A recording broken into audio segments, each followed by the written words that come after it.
মধ্যপ্রাচ্যে চলমান উত্তেজনার মধ্যেই ইরানকে নিয়ে অত্যন্ত কঠোর ও বিতর্কিত মন্তব্য করেছেন যুক্তরাষ্ট্রের প্রেসিডেন্ট ডোনাল্ড ট্রাম্প। তিনি দাবি করেছেন, ইরানের বর্তমান অবস্থান দুর্বল এবং দেশটির শীর্ষ নেতারা মূলত আন্তর্জাতিক আলোচনায় বসার সুযোগ পাওয়ার জন্যই এখনও টিকে আছেন। শুক্রবার নিজের সামাজিক যোগাযোগ মাধ্যম ট্রুথ সোশ্যালে দেওয়া একাধিক পোস্টে ট্রাম্প ইরানকে কড়া ভাষায় আক্রমণ করেন। তিনি লেখেন, ইরান সাময়িকভাবে হরমুজ প্রণালী অবরুদ্ধ করে বিশ্বকে চাপের মধ্যে রাখার চেষ্টা করছে, কিন্তু বাস্তবে তাদের কোনো শক্তিশালী কৌশলগত অবস্থান নেই। ট্রাম্পের ভাষায় ইরানিরা হয়তো বুঝতে পারছে না, বিশ্বকে জিম্মি করা ছাড়া তাদের আর কোনো শক্তি নেই। তাদের নেতারা এখন শুধু আলোচনার জন্যই বেঁচে আছে। ট্রাম্পের এই মন্তব্য আন্তর্জাতিক মহলে নতুন করে আলোচনার জন্ম দিয়েছে, কারণ এ ধরনের বক্তব্য কূটনৈতিক শিষ্টাচারের বাইরে গিয়ে সরাসরি প্রতিপক্ষ দেশের নেতৃত্বকে লক্ষ্য করে দেওয়া হয়েছে, যা উত্তেজনা আরও বাড়াতে পারে বলে মনে করছেন বিশ্লেষকরা। এ বক্তব্যের আগে ট্রাম্প আরেকটি পোস্টে ইরানের বিরুদ্ধে মিডিয়া প্রোপাগান্ডা চালানোর অভিযোগ তোলেন। ট্রাম্প বলেন, ইরান সরাসরি যুদ্ধক্ষেত্রে শক্তিশালী না হলেও তারা তথ্যযুদ্ধ, প্রচারণা এবং জনমত গঠনে বেশ দক্ষ। তার মতে, এই কৌশল ব্যবহার করেই তেহরান আন্তর্জাতিক অঙ্গনে নিজেদের অবস্থান টিকিয়ে রাখার চেষ্টা করছে। এই কড়া বক্তব্যের পাশাপাশি সামরিক প্রস্তুতির কথাও স্পষ্ট করেছেন ট্রাম্প।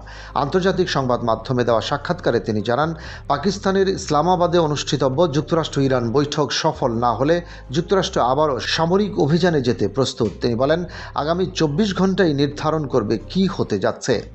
আমরা সব কিছুর জন্য প্রস্তুত। ট্রাম্পের ভাষ্যমতে, যুক্তরাষ্ট্র ইতিমধ্যে তাদের যুদ্ধজাহাজগুলোকে পুনরায় অত্যাধুনিক অস্ত্রে সজ্জিত করছে। এসব অস্ত্র আগের যে কোনো সময়ের তুলনায় আরও উন্নত ও বিধ্বংসী। আমরা এমন অস্ত্র ব্যবহার করতে প্রস্তুত যা এর আগে কোনো অঞ্চল সম্পূর্ণ ধ্বংস করতে ব্যবহৃত অস্ত্রের চেয়েও শক্তিশালী, বলেন ট্রাম্প। তার এই বক্তব্য সরাসরি সামরিক শক্তি প্রদর্শনের ইঙ্গিত দেয়, যা কূটনৈতিক আলোচনার উপর চাপ সৃষ্টি করতে পারে। বিশ্লেষকদের মতে, ট্রাম্প প্রশাসন এখন একটি দ্বিমুখী কৌশল অনুসরণ করছে। একদিকে তারা ইরানের সঙ্গে দ্রুত একটি চুক্তিতে পৌঁছাতে চাইছে, অন্যদিকে সামরিক শক্তির প্রদর্শনের মাধ্যমে তেহরানকে সেই চুক্তিতে রাজি করাতে চাপ সৃষ্টি করছে। এই কৌশলের কেন্দ্রে রয়েছে হরমুজ প্রণালী, যা বিশ্বের জ্বালানি সরবরাহের অন্যতম প্রধান পথ।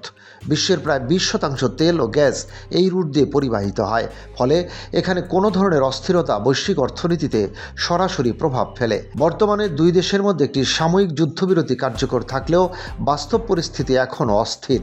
ইরান তাদের নিজস্ব শর্তে অনড় রয়েছে, বিশেষ করে জ্বালানি রুট, আঞ্চলিক নিরাপত্তা এবং পারমাণবিক কর্মসূচি নিয়ে। অন্যদিকে যুক্তরাষ্ট্র চায় দ্রুত একটি সমঝোতা, যাতে সংঘাতের অবসান ঘটিয়ে আন্তর্জাতিক বাজারে স্থিতিশীলতা ফিরিয়ে আনা যায়। এই প্রেক্ষাপটে ইসলামাবাদের বৈঠককে অত্যন্ত গুরুত্বপূর্ণ হিসেবে দেখা হচ্ছে, কারণ এই আলোচনার ফলাফলই নির্ধারণ করতে পারে সংকট কূটনৈতিক সমাধানের দিকে এগোবে নাকি আবারও মধ্যপ্রাচ্য নতুন করে সংঘাতে জড়িয়ে পড়বে। পর্যবেক্ষকদের মতে, পরিস্থিতি যদি নিয়ন্ত্রণের বাইরে চলে যায়, তাহলে শুধু মধ্যপ্রাচ্য নয়, পুরো বিশ্বই এর প্রভাবের মুখে পড়বে।